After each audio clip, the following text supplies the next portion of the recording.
Hello YouTubers, and today I'm going to be reviewing the Enemies of the First Doctor collector set. Now I've actually had this set since it first came out back in, what was it, 2012? 2000, something along those lines.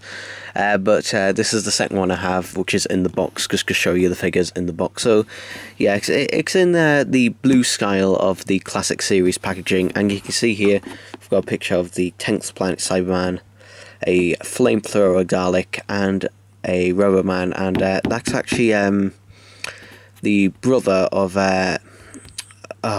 Jack Craddock in the Dalek Invasion of Earth. Funny how I remember that. By the way, if we just look on the side, we can see what the box includes. It includes 10th planet Cyberman, Dalek with flame arm, Roman action figures, and on the back we get a very short bio on the Roman, and some from the Dalek Invasion of Earth. Some information about Dalek with flamethrower, and a whole lot about the Dalek's master plan. The Cybermen, if I just zoom in here, and the 10th planet as well. And it's a nice lovely window box as well, but that's enough of the box. Actually, just to quickly mention this, I've noticed that all of the releases of this now, because they're now available for £10, I actually got this one for a £5, believe it or not. All the boxes now seem to have issue with the glue around the side of the box. So anyway, let's take a look at the figures. So we have the 10th planet Cyberman, the Roboman, which has really funny legs for some reason. I don't know if it's just my one, but his legs are really odd. Can we get him to stand up? Yeah. So these are the three figures. If I just move the camera slightly this way. So I'll start with the 10th planet Cyberman, as there's really not a lot to say about him. Basically, if you have a 10th planet Cyberman, you already have this figure, basically. There are a couple of differences. One, the face is darker. I haven't got the original one with me. That's in a storage box at the minute, but seriously, he is pretty much identical in that. I mean, it's not even that much darker on its.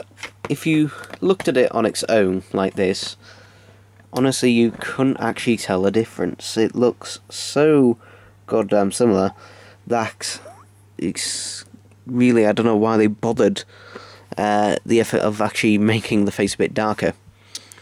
They've also painted a couple of lights on the side.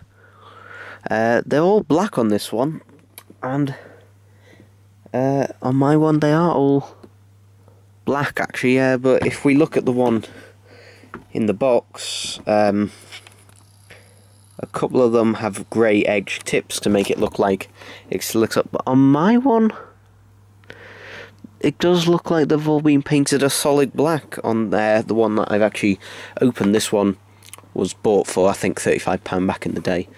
But anyway, it's nice.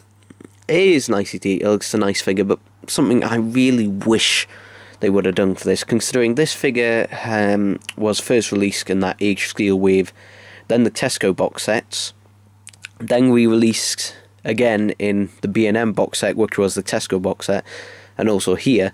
Like, why couldn't we have a detachable gun, you know, or just have it loose? That is something I've really wanted with one of these Cybermen for a long time. Or maybe improve it somehow, because I would really love these Cybermen to have the ball jointed arms. But it is nice. I will say this about these Cybermen figures: the articulation is actually pretty well hidden, because they've done it where these joints are, so you can see we've got bicep articulation here, and it's nicely well hidden as well. And actually, so's the one on the legs, the knee. I mean, when you bend it, it's obvious, but it's going. Also, they decided to go for boot articulation, and also, I like the slight indentation in this boot, show that it is an actual actor's boot. Their skill's fairly stiff, actually. And even the little perspex around I believe they were car headlights. And so was that light up here. I believe that was a car headlight, and so was that one, if I remember rightly. He also has waist articulation as well, and also the hands as well, human hands. Now, I remember on the DVD of Attack of the Cyberman, actually, where they go through all the different Cyberman designs. The designer mentioned actually forgot to make the gloves for the Cyberman, so the makeup artist actually painted the hands silver, apparently. So, but it's hard to tell, because from colorized pictures I've seen, the hands do look still pretty human-like, so I wouldn't say that was an accuracy. To be honest, I mean, I don't mind. I quite like it. It shows that they're still pretty human, these Cybermen. It basically, just shows that they've gotten to a point where most of their limbs are changed. I've always liked this, but let's move on to the only brand new figure that was released in this set that wasn't a variant, although technically it is. This is the Roboman, aka the Scaroth figure, and what's always amused me is that the tissue here on the side, if we can just focus, the tissue on the side, it kind of looks like well, in my mind, it kind of looks like he's picked up a piece of a dog's business and shoved it in his top pocket. I do quite like the head, even though it's like the blandest head on planet Earth. Basically, it's indistinguishable from any head ever. Literally, that you can. Actually, it looks a bit like Lex Luthor, to be honest. But we've got all the wires on the top of the head as well. You can see there all the wires, and also this piece, which actually in the show, the second loop there should actually be clear, because in the show this actually lights up for when the Roboman is getting an incoming communication from the Daleks. We do have the shirt is new. We've got the Dalek text across the front, and the shirt is very baggy and hanging out over the side there, and it's all creased, and the whole look of the Roboman, he is very dirty, but he's a very well dressed Roboman, to the fact that he has rings on his hands. Yeah, why? Why does he have rings on his hand? I mean, this is character being a bit lazy. I mean, it was great for the Scaroth figure and that, but why couldn't they just use different hands? And also, I've literally just noticed this right now.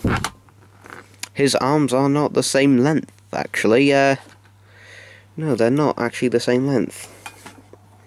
If we just take a look,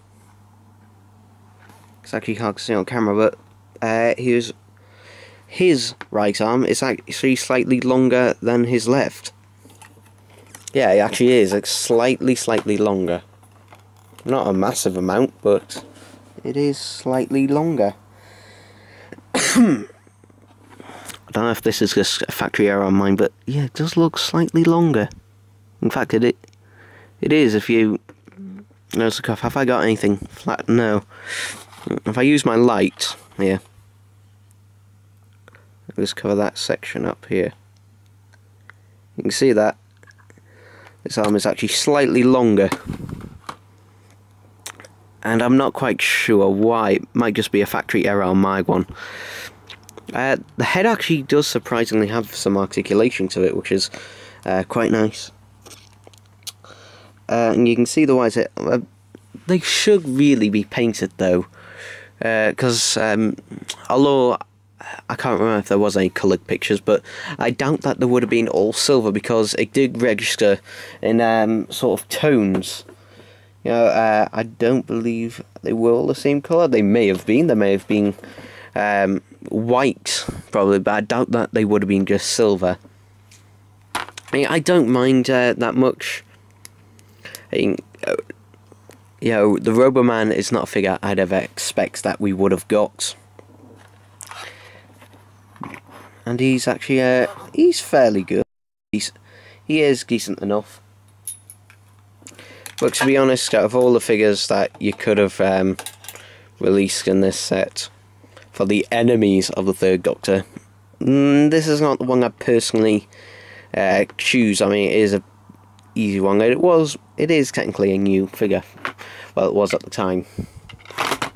And here we have the best figure of the set, easily the best, and one of the best Dalek figures, just because of how cool it just looks. I mean, it's a Dalek with a flamethrower.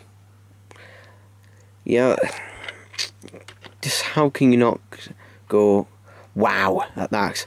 And you know, just look at the flame. The flame is removable. It's a bit stiff. There we go. You can see here it's sort of like a dark red or dark orange, and then it gets lighter towards the end to a sort of almost yellowy colour, like actual fire. And actually, if you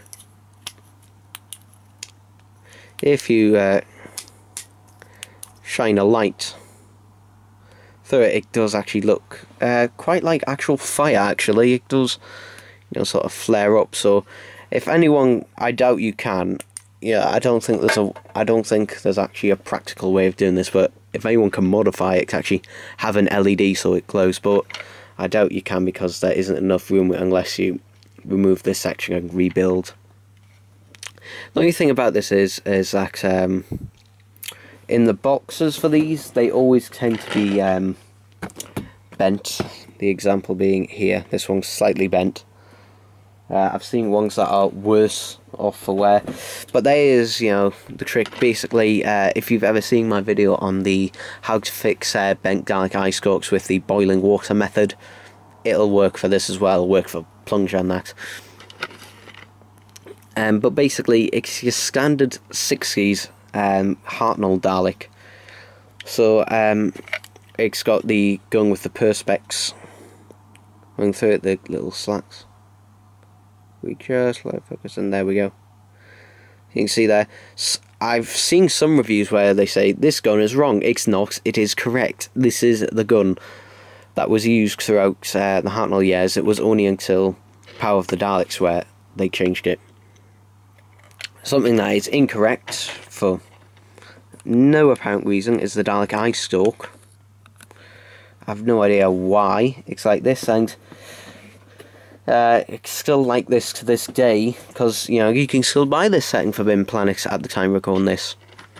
I would have liked it if they had say done it again at Bin Planet, and just since they did get a load of the sets back in. I don't know if it's because they had extra stock left over, I assume so, or character must still be making this, I'm assuming. You know, why not fix the eye? And the dome lights, although they are the correct colour of being the orangey colour, they are the ball ones. To be honest, at the time I didn't care about that, because we didn't have a sculpt of the egg cup ones, which we later did. And it doesn't overly bother me. In fact, neither does the eye, to be honest, that much. I think it's just because it's a flamethrower Dalek. Pretty much kind of blinds my judgment on this. But for a better look at these Daleks, you can watch my Chase set review, which I did a few years ago. But it is literally the same thing, but with this swapped out. To be honest, you know, it seems pretty random just to throw these figures together. You know, seems weird. I mean, the definitive monk scale villain from the Hartnell years is the Daleks, so it was obvious that they would put a Dalek in there. I mean, it's the most obvious one to put in there. And I mean, for £10 today, yeah, it's a really nice set. Though saying that, the Enemies of the Third Doctor set and the Chase set are obviously better, and there are other things you could be spending your money on, to be honest. I mean, the highlight of the set for me is the Flamethrower Dalek, and actually the actual Flamethrower there is pretty accurate, because all it is just the end of a flamethrower. And this pops in, and actually it's pretty secure in there. Actually, I don't know if that's because I haven't actually removed it since I got this, to be honest, because I like having him with the flame in. He looks a bit weird without it in, but I wouldn't be opposed to getting any more 60s Daleks, but without the flame, and that basically just re-release that Power of the Daleks Dalek, but with the Hartnell gun. That wouldn't go amiss in my books. But anyway, that is it for this review. I apologise if this isn't something you were particularly eager or looking for. I do have some stuff in the post I've ordered off eBay, and you'll find out what that is very soon. But anyway, that's it for this review. I hope you did enjoy it, and I will see you next time. Bye bye.